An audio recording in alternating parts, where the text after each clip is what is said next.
O Senhor esteja convosco. Ele está no meio de nós. Proclamação do Evangelho de Jesus Cristo, segundo Mateus. Glória a vós, Senhor.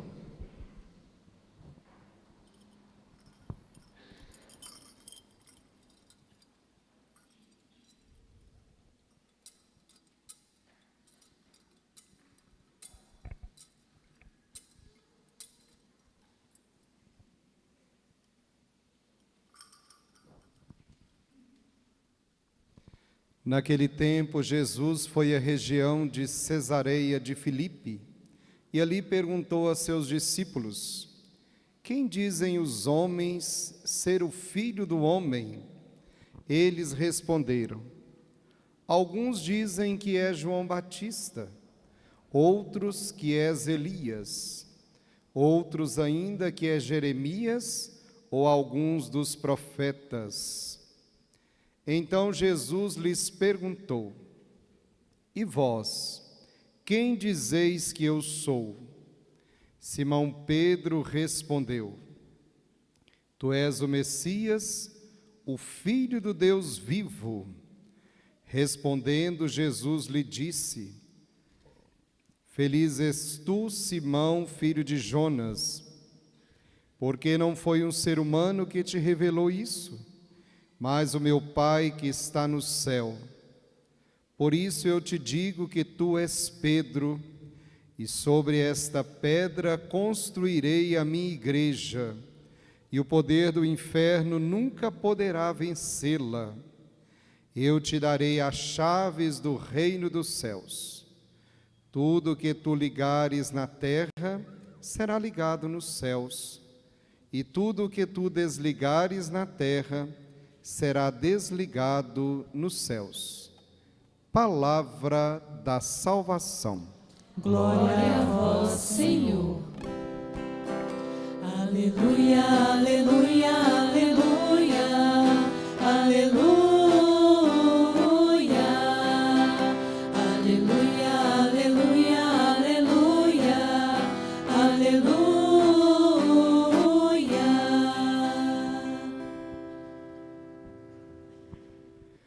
Caríssimos irmãos e irmãs, estamos celebrando a festa de São Pedro e São Paulo, dois homens que se renovaram pela graça que vem do coração de Deus. Celebrar São Pedro e São Paulo é agradecer a Deus por esta vocação bonita e, ao mesmo tempo, olhar para a nossa vocação. Pedro é da região da Galileia, uma das regiões menos insignificantes daquele período. Portanto, quando Jesus chega em Jerusalém, o que ele ouve? Pode vir algo que presta de lá? Porque era um lugar bem afastado, era um lugar onde tinha pessoas que não tinham muito acesso à cultura, estudos, mas foi ali que Jesus chama Pedro. E é bonito perceber o caminho que Pedro vai fazendo e se deixa conduzir pela graça de Deus.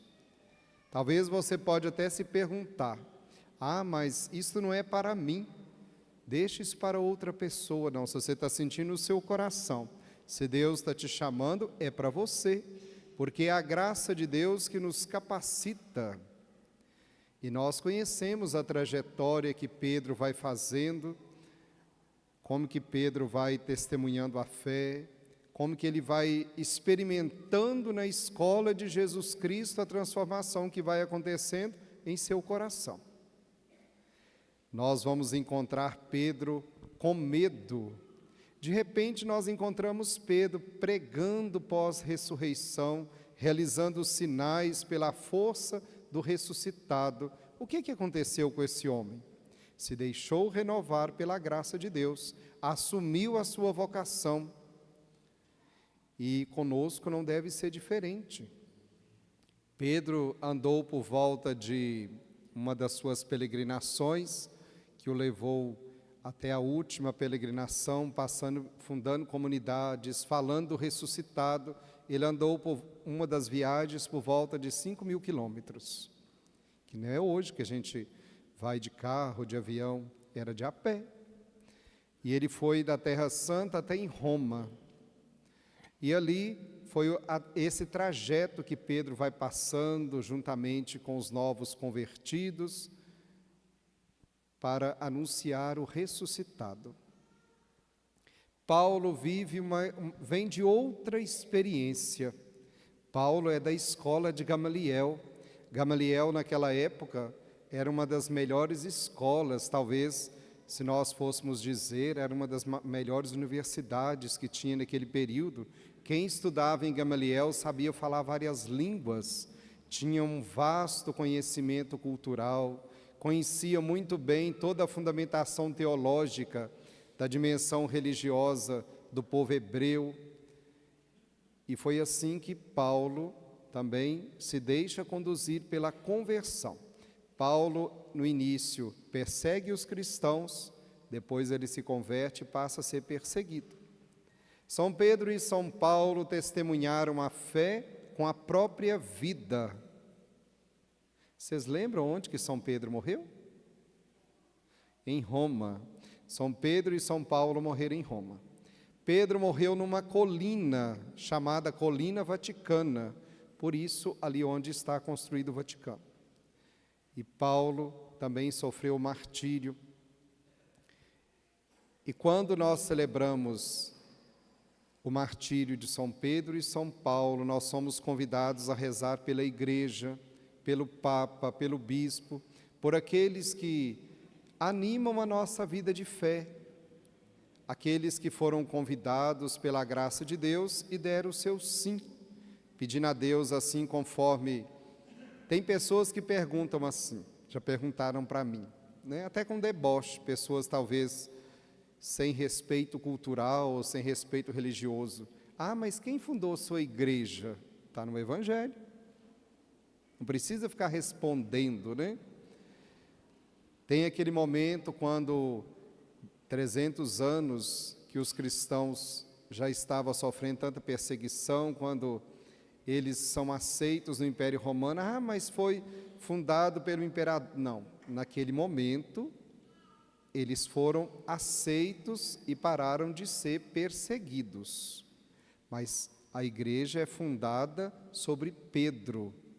Nós ouvimos no Evangelho, quando Jesus pergunta: quem dizem as pessoas que eu sou?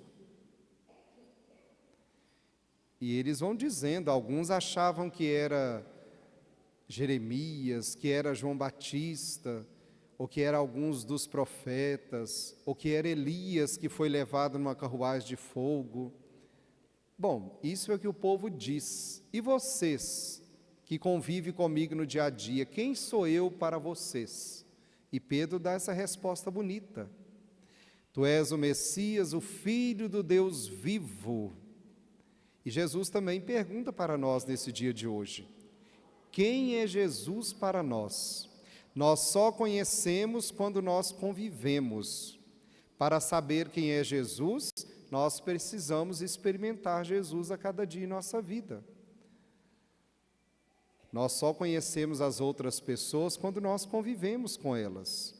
Talvez a gente possa até ver alguém e alguém nos perguntar alguma coisa, eu não sei, conheço de vista. Ah, não é a primeira vez que eu vejo. Não, essa pessoa eu conheço. Principalmente nós que somos do interior dizemos, não, eu conheço, é filho de fulano, casou com fulano, mora no bairro tal, já vizinho de um grande amigo meu. Nós conhecemos, porque nós convivemos.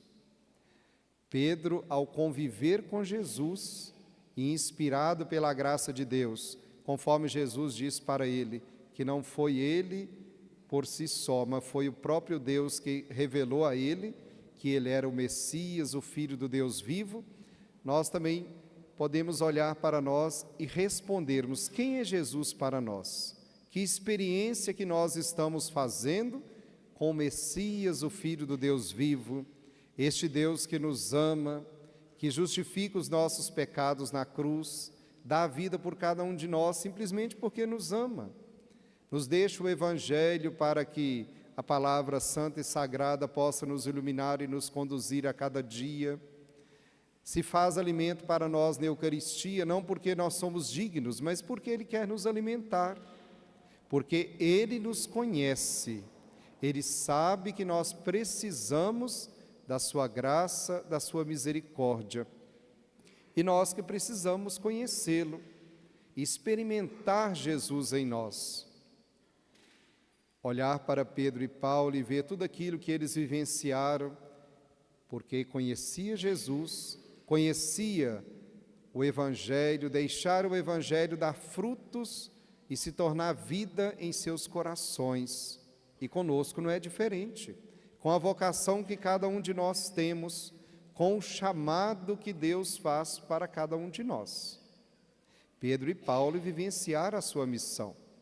Nós sabemos o quanto Paulo evangelizou com a sua facilidade de escrever, sua facilidade intelectual. A carta que Paulo escreve, que nós rezamos hoje, é triste, porque ele está dizendo que combateu o bom combate, já está chegando o final da sua vida. E ele sabe que vai testemunhar o Evangelho com a própria vida. Graças a Deus, nós não passamos por esta experiência de perseguição, igual esses primeiros cristãos passaram, e em alguns países, alguns irmãos nossos ainda experimentam perseguição. Uma vez, já deve ter uns 15 anos, veio um bispo de uma região onde é muito forte uma perseguição no país onde ele estava, e ele queria conhecer o Brasil. Ficou hospedado no nosso convento lá em Belo Horizonte. Pediram que eu mostrasse para ele algumas igrejas em Belo Horizonte. Quando ele entrou na igreja São José, eu vi que ele chorou muito, mas eu não sabia falar a língua dele, não perguntei o que era. Depois levei ele na igreja da Boa Viagem, que é as principais igrejas ali do centro. Fomos na igreja de Lourdes, mostrando ele alguns lugares lá em Belo Horizonte, né? Aí eu perguntei para o outro que sabia falar a língua dele, por que ele chorava tanto. Ele está chorando porque o sonho dele, que o povo dele tivesse uma igreja. Ele é bispo de uma região onde não tem igrejas. São grupos pequenos que se reúnem em casas, porque eles não são autorizados a ter igreja. E ele ficava emocionado de ver aqueles templos nossos e desejava que o povo dele também pudesse ter um templo. Então, nesse dia de hoje, nós somos convidados a agradecer a Deus, rezar pela nossa vocação e também nos unirmos aos irmãos que passam dificuldades por testemunhar a fé. E pedir a São Pedro e São Paulo que possam interceder por nós, pela Igreja, para que corajosamente nós possamos assumir esta missão bonita que nos é dada, de viver o nosso batismo e de nos colocarmos a serviço. A Igreja é a escola de Jesus Cristo, onde nós aprendemos e, conduzidos pela graça de Deus, nós vamos compreendendo como viver a nossa fé. A Igreja não é lugar de pessoas perfeitas, mas de pessoas em aprendizado. É fácil viver o Evangelho? Não, mas fortalecidos pela graça de Deus, nós vamos vivendo o Evangelho, compreendendo este tamanho amor que nos conduz, nos acolhe, nos fortalece, para que assim nós sejamos perseverantes em nossa fé. Que São Pedro e São Paulo possam interceder pelo Papa. Às vezes eu fico pensando, né? Não sei se vocês pensam, diz que de médico e louco todo mundo tem um pouco, tem hora que a gente pensa as coisas, né? Toda vez que a gente tem acompanhado na eleição dos papas, a gente tem que rezar muito pelo Papa. Se tornou Papa, acabou. Não volta em casa nem para buscar a roupa que ficou no guarda-roupa. E nem precisa mais. É um trabalho, é um serviço, é uma vocação. Às vezes tem pessoas que criticam ou falam mal de alguma autoridade da igreja. No silêncio do meu coração eu só falo assim, aquela frase de Jesus do alto da cruz: Pai, perdoai, ele não sabe nem o que fala. Família, veio para ser família conosco, dá o melhor de si, e graças a Deus nós temos um bispo que é tão próximo, que é simples, é acessível, é carinhoso com a sua diocese. Que a graça de Deus possa continuar nos iluminando, que nós sejamos gratos, gratos pelos irmãos que são presentes na nossa vida. E assim nós vamos compreendendo cada vez mais como que é ser igreja e como que é viver a nossa vocação. É um dom precioso que Deus nos dá, sermos igreja, sermos cristãos e ter a oportunidade de viver o Evangelho. E Jesus pensa em tudo. É igual quando a gente chega numa casa que tem alguém que pensa em tudo. Deu a vida por nós, nos deixa o Evangelho para nos conduzir, nos alimenta com a Eucaristia, o Espírito Santo vai nos iluminando, nos dando força ao longo do caminho, nos deixa a igreja para que na igreja nós possamos caminhar juntos. É um cuidado que Deus tem para conosco. E celebrar São Pedro e São Paulo é recordar toda essa beleza de ser igreja e da vocação que nós temos. Por isso, caríssimos irmãos e irmãs, na certeza deste grande amor que Deus tem por nós e na disposição em testemunhar o Evangelho e sermos perseverantes, professemos a nossa fé. Creio em Deus Pai,